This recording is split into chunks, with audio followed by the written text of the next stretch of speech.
Shalom.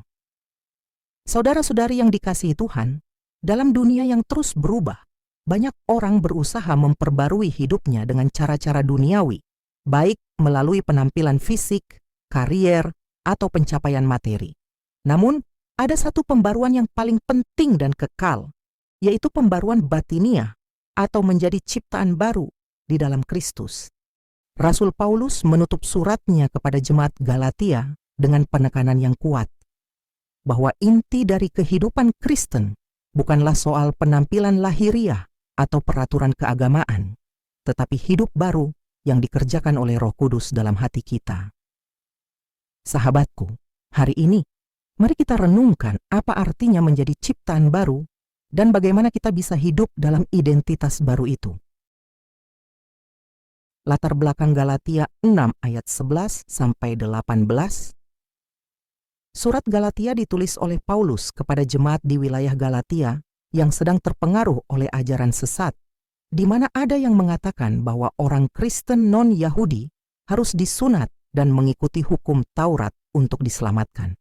Mendengar itu, kemudian Paulus menegaskan bahwa keselamatan adalah anugerah, bukan hasil perbuatan. Dalam penutup surat ini Galatia ini, Paulus secara pribadi menulis dengan huruf besar sebagai penekanan bahwa inti dari Injil adalah salib Kristus dan hasilnya adalah ciptaan baru.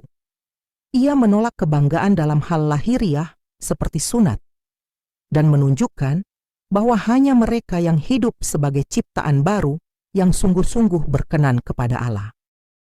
Ayat 11-13, lihatlah bagaimana besarnya huruf-huruf yang kutulis kepadamu dengan tanganku sendiri.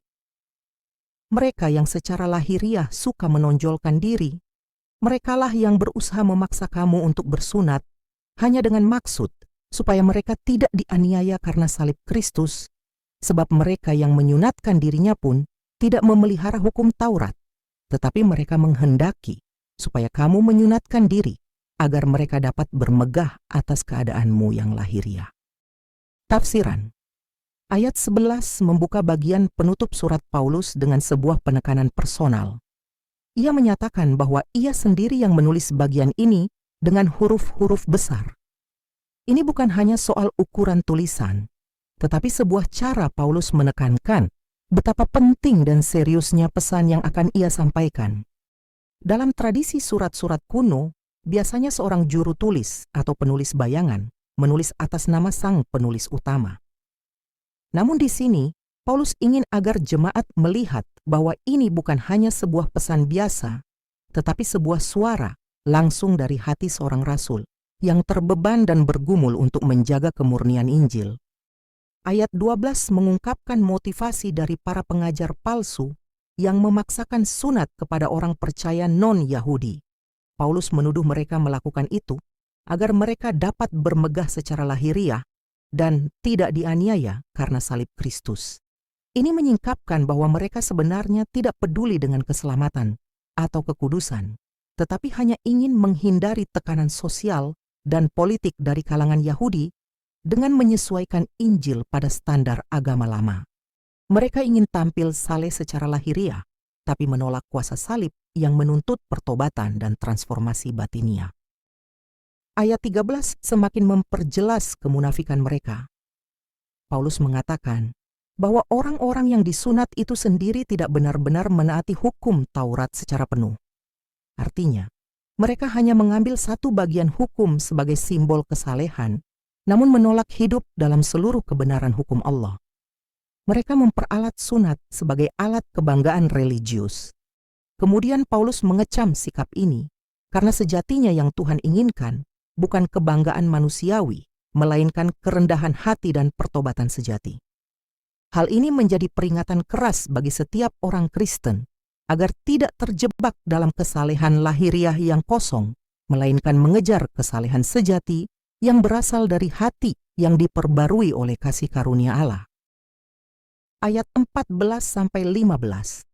Tetapi aku sekali-kali tidak mau bermegah selain dalam salib Tuhan kita Yesus Kristus, sebab olehnya dunia telah disalibkan bagiku, dan aku bagi dunia, sebab bersunat atau tidak bersunat tidak ada artinya, tetapi menjadi ciptaan baru itulah yang ada artinya. Tafsiran. Pada ayat 14, Paulus menyatakan sebuah pengakuan iman yang tegas dan radikal, yaitu, "Tetapi aku sekali-kali tidak mau bermegah selain dalam salib Tuhan kita Yesus Kristus."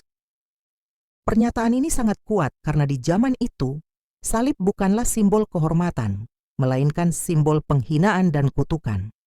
Namun bagi Paulus, salib Kristus adalah pusat dari hidupnya. Di sanalah ia menemukan kasih Allah, pengampunan dosa, dan kehidupan baru. Paulus mengatakan bahwa dunia telah disalibkan baginya, dan ia bagi dunia, artinya nilai-nilai dunia tidak lagi menarik atau mengikat dirinya. Paulus telah mati terhadap cara berpikir duniawi dan sekarang hidup sepenuhnya bagi Kristus. Ini adalah tanda ciptaan baru. Hidup yang tidak lagi mencari kehormatan dunia, tetapi hanya kemuliaan Allah. Lalu di ayat 15, Paulus menegaskan inti dari teologi Injil, yaitu, sebab bersunat atau tidak bersunat tidak ada artinya, tetapi menjadi ciptaan baru, itulah yang ada artinya. Bisa kita tafsirkan, semua simbol lahiriah seperti sunat tidak lagi relevan dalam hal keselamatan. Yang benar-benar penting di hadapan Tuhan adalah transformasi hati atau menjadi ciptaan baru. Ini bukan sekadar perubahan perilaku, tapi perubahan identitas. Hidup lama telah berlalu dan hidup baru dalam Kristus telah dimulai. Paulus mengajak jemaat untuk tidak terjebak pada ritual atau simbol luar, tetapi mengalami hidup baru yang nyata oleh karya Roh Kudus. Inilah kebanggaan orang percaya, yaitu bukan aturan, bukan agama, tetapi Kristus yang hidup di dalam kita. Ayat 16-18. Dan semua orang yang memberi dirinya dipimpin oleh patokan ini, turunlah kiranya damai sejahtera dan rahmat atas mereka dan atas Israel milik Allah. Selanjutnya janganlah ada orang yang menyusahkan aku, karena pada tubuhku ada tanda-tanda milik Yesus. Kasih karunia Tuhan kita Yesus Kristus menyertai roh kamu, saudara-saudara. Amin. Tafsiran. Pada ayat 16, Paulus menyampaikan berkat bagi mereka yang hidup menurut patokan ini. Kata patokan ini adalah prinsip Injil yang menekankan ciptaan baru, bukan lagi sunat atau perbuatan lahiriah. Ia berkata, damai sejahtera dan rahmat turun atas mereka dan atas Israel milik Allah. Ini adalah ungkapan berkat yang menunjukkan bahwa mereka yang hidup dalam identitas baru sebagai ciptaan baru akan mengalami damai dan kasih karunia dari Allah. Istilah Israel milik Allah memiliki arti bahwa umat Tuhan yang sejati bukan ditentukan oleh keturunan secara fisik, tetapi oleh iman kepada Kristus. Paulus mengarahkan fokus jemaat kepada realitas rohani, bahwa persekutuan umat Allah sekarang terdiri dari mereka yang telah diperbarui oleh roh, bukan oleh hukum Taurat. Ayat 17 berisi permohonan Paulus agar tidak ada lagi orang yang mengganggunya, karena ia menanggung tanda-tanda Yesus pada tubuhnya.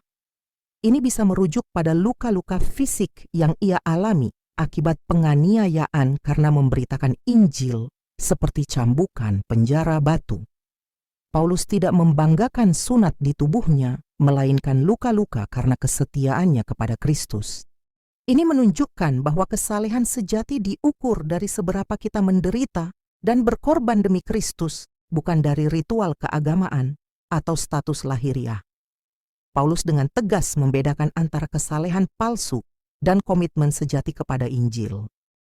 Di ayat 18, Paulus menutup suratnya dengan berkat yang penuh kasih. Kasih karunia Tuhan kita, Yesus Kristus menyertai rohmu, saudara-saudara. Amin. Penutup ini sederhana namun mendalam.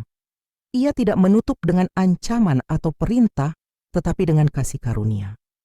Ini menjadi pengingat bahwa keselamatan, pembaruan hidup, dan kekuatan untuk bertumbuh hanya berasal dari anugerah Tuhan. Dengan menyebut menyertai rohmu, Paulus menekankan bahwa pekerjaan Tuhan terjadi di dalam batin, bukan hanya di permukaan. Ciptaan baru lahir bukan dari luar ke dalam, tetapi dari dalam keluar karena Kristus tinggal di hati orang percaya. Penutup. Saudara-saudari terkasih, Menjadi ciptaan baru bukan hanya tentang perubahan luar, tetapi tentang kelahiran kembali yang sejati di dalam Kristus, yaitu hidup yang lama telah berlalu dan hidup yang baru dimulai dengan iman, kasih, dan pengharapan yang segar. Dunia mungkin masih menilai kita dari penampilan, prestasi, atau masa lalu. Tetapi Tuhan melihat hati yang diperbarui dan taat. Jangan kembali kepada hidup lama yang kosong, tetapi hiduplah dalam kekuatan salib, dalam kasih karunia, dan dalam damai yang hanya bisa diberikan oleh Kristus.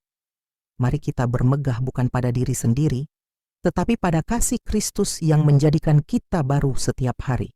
Sebab hanya mereka yang hidup sebagai ciptaan baru yang akan menjadi terang di tengah kegelapan dunia. Beranilah hidup sebagai ciptaan baru, karena di sanalah kita menemukan identitas, tujuan, dan kuasa untuk menjadi berkat. Amin.